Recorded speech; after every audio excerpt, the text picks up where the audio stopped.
I guess I'll be back in another 3 months with another ill-fated project. Until then, have a good day. Okay, well technically it's only been 2 months, so I guess you can call that being productive. Now, what have I been doing during that time? I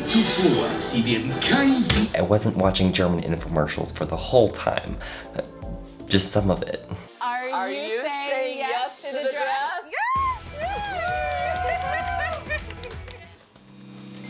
Okay, well that's not entirely fair. I've been working on both channel and otherwise related projects, several of which have been scrapped. But my other endeavors and projects don't change that there's something that I've been afraid to admit for quite a while now. It essentially ruins the entire existence of this channel. That's right, I'm a total fraud.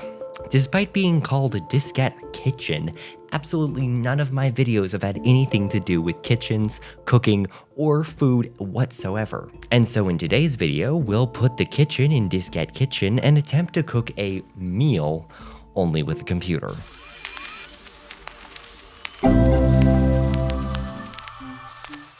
But it just doesn't feel right to cook in here, and market research has shown that nobody is fooled by my CGI kitchen set.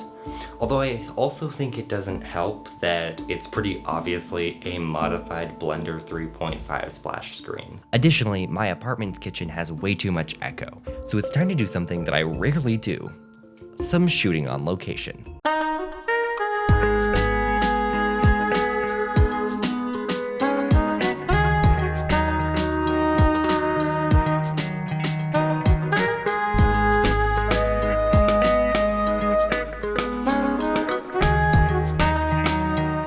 I promise it's real. It's not a fake kitchen. But as beautiful as this kitchen is, it just doesn't feel like home.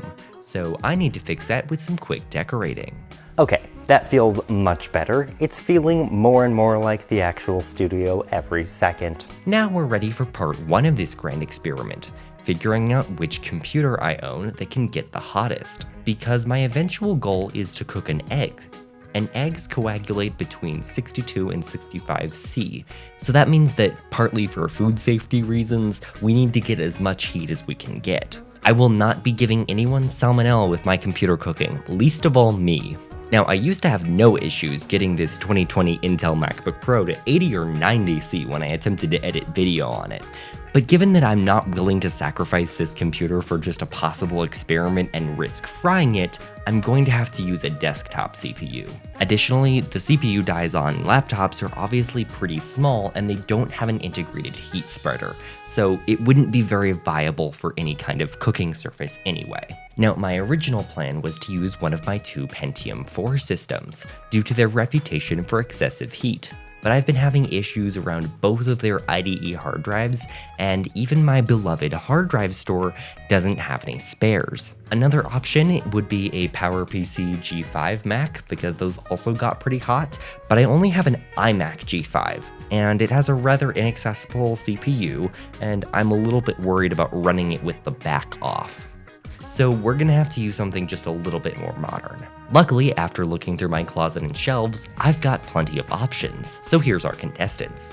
Not too much to say about this one, it's just a Core i5-2400 with a slightly strange size of motherboard. This was included once again not for any particular reason, but just for the sake of variety. Next up is this Dell Optiplex 7010. It's missing an optical drive. Our last system is included mostly because it's the only sacrificable AMD system I own, but it seemed nice for variety's sake to not just be a total Intel club. To test each one of these systems, I settled on running a 1-minute stress test and then comparing the internal temperatures from start to finish. Normally I'm a Debian girly, but for time's sake I ended up installing a fresh copy of Ubuntu on an SSD, which I did actually get from the hard drive store. Using a single Linux SSD allows me to not only avoid using the hellscape that is Windows, but also reusing the single SSD between all the computers I was testing avoids any issues with Windows activation and drivers. Our first test subject is this Intel Xeon server motherboard. I am hoping that this will get nice and toasty given that it's a Xeon and it has this really big cooling tower in it. I'm not sure if that's necessarily an indication of getting particularly hot, but it's at least a sign of it. All we're gonna do here is just to set it up as a simple test bench-like setup. I will add a power supply and a graphics card. And then we're gonna run a basic stress test and see how hot it gets over a 1 to 2 minute period. These goddamn power cables, always the worst. Or is it gonna, oh.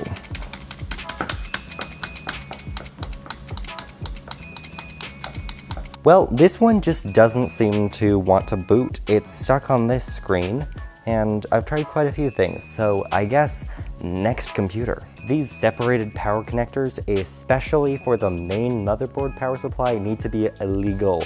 They are absolutely abhorrent to deal with as well.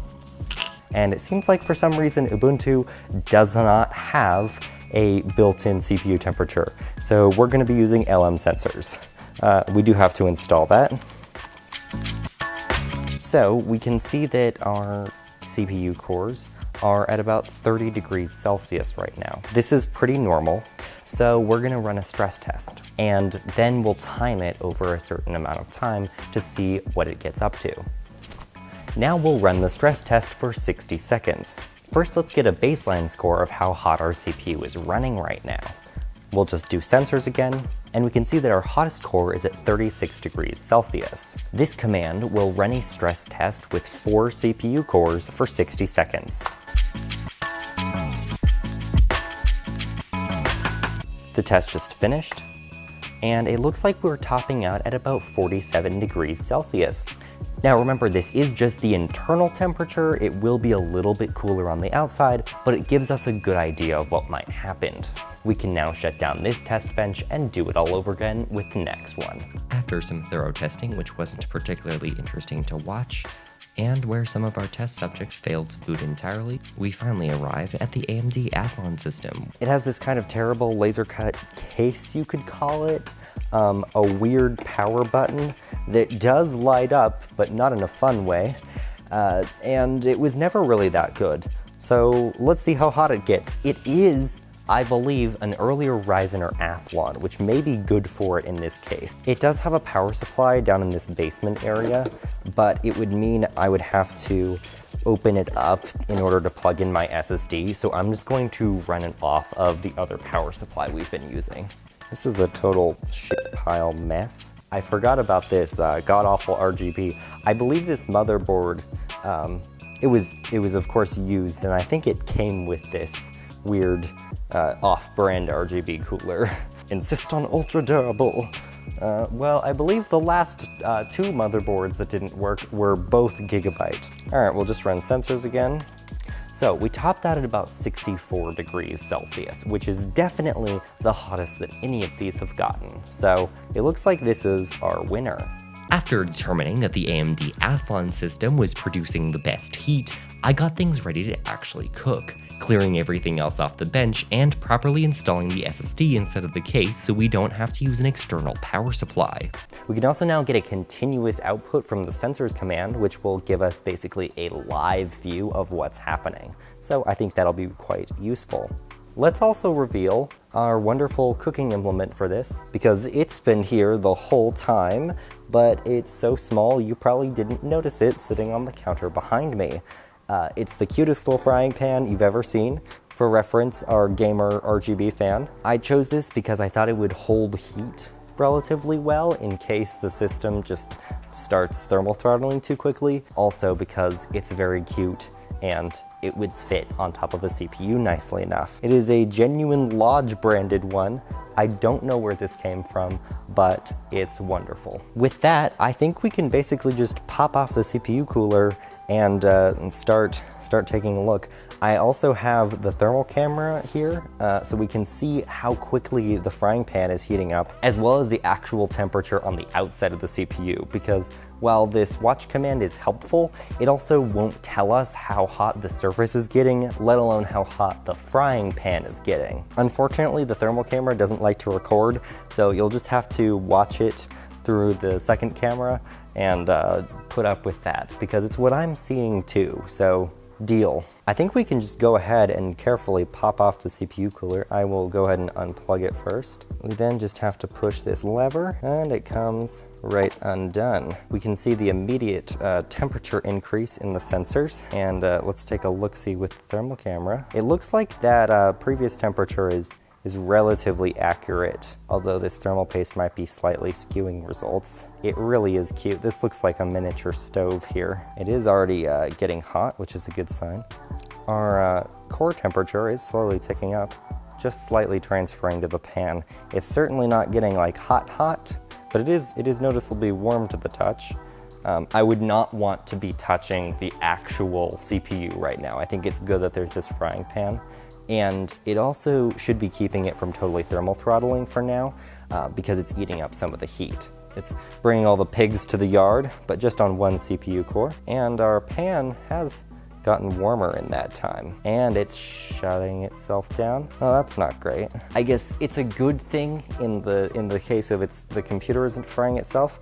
I would rather that it just throttle though. I think that this stress test might be a little bit like too much, unfortunately. And worse, once the computer actually shut off, it would not turn back on again until it fully cooled down. So in order for that to work, I ended up taking it out of the socket and putting it in the fridge for a few minutes. Once our Athlon was finished cooking, I added some thermal paste onto the bottom of the pan, which luckily made it heat up much faster, likely due to filling this Lodge logo on the bottom. And that seemed to solve the problem. The water got hotter much faster, and so now I felt confident it was time for the egg. Eggs, eggs, eggs, eggs, eggs, eggs. All she wants is eggs, eggs, eggs, eggs, eggs, eggs. Another dozen eggs. So let's put some butter on here. Oh, it is melting. That's a good sign. Normally, I would let the butter kind of heat up because it helps with the non-stick part.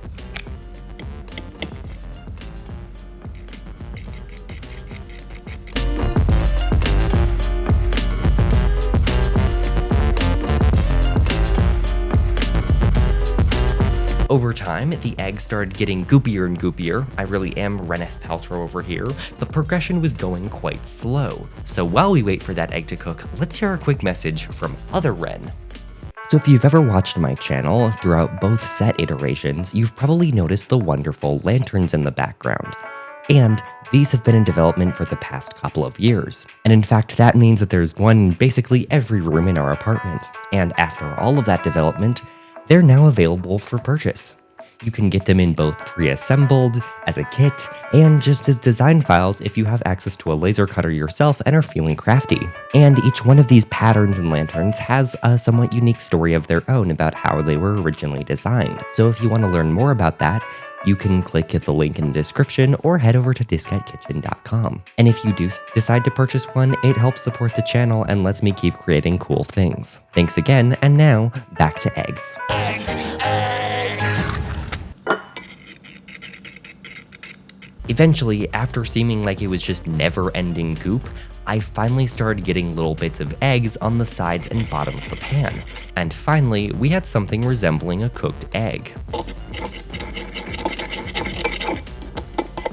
But how does that resembling a cooked egg taste? They don't really look good, but I'm gonna eat them anyways. Because do you want to guess how long these eggs took to cook? After all the crashes, 2.5 fucking hours for this teeny tiny little pan of eggs.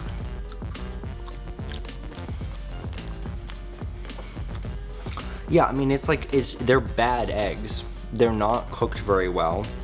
They're in these like weird little pellet things.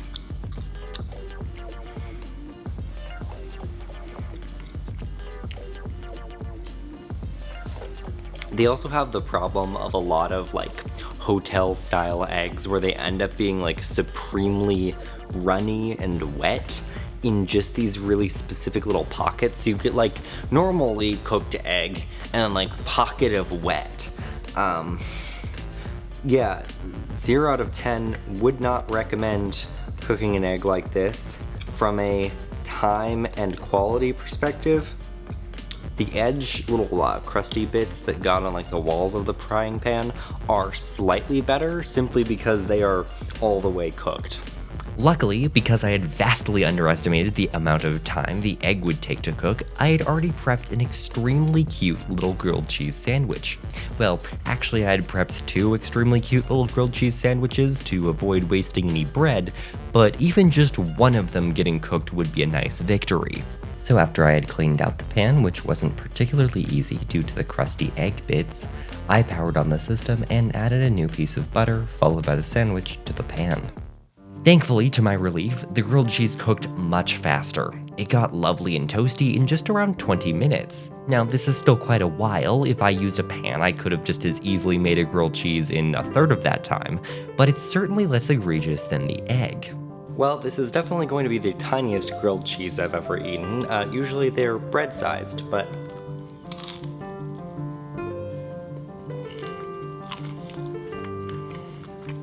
it's a grilled cheese. It tastes fine. It's hard to fuck up a grilled cheese. Apparently even harder than it is to fuck up an egg, but I did manage that, so. Yeah, this is great though. I'm very hungry. I've been filming this video for like 5 hours, so this is, this hits the spot. Now, I believe the main reason the grilled cheese worked so much better was mostly due to the melting point of mozzarella being a few degrees before the point that eggs cook.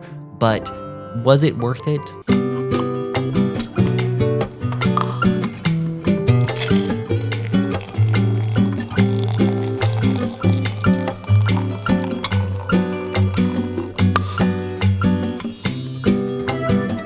So, should you start cooking all your food with a CPU? Is this the one trick doctors hate to cut down on your energy bills and stop using your stove while saving time? Is this the secret to the perfect coffin apartment for Little John and his tigers?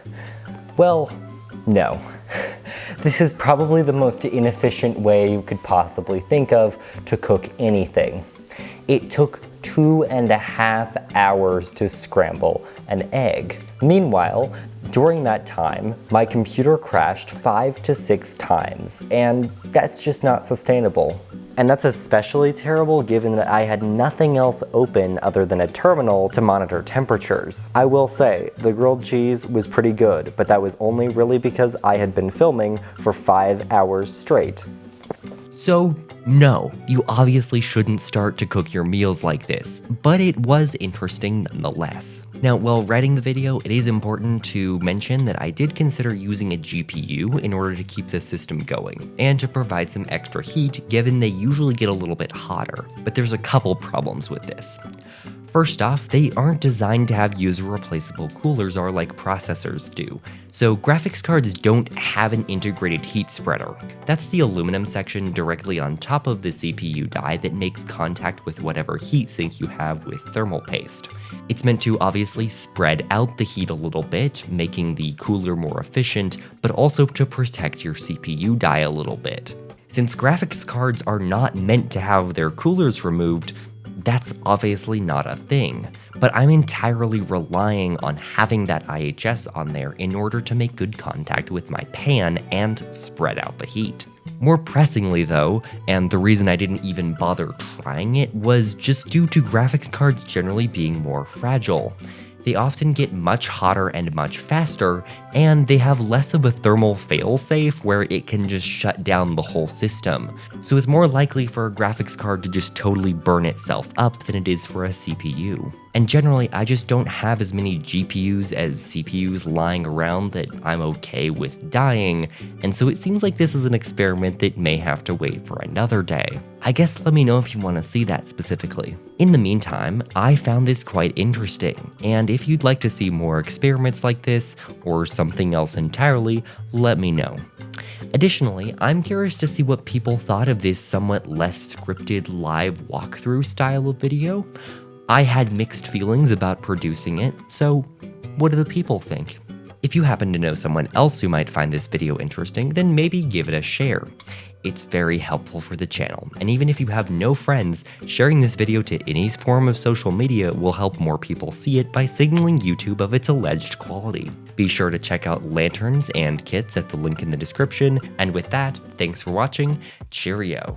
Now, normally I'm a Debian girly, but for time's sake, I ended up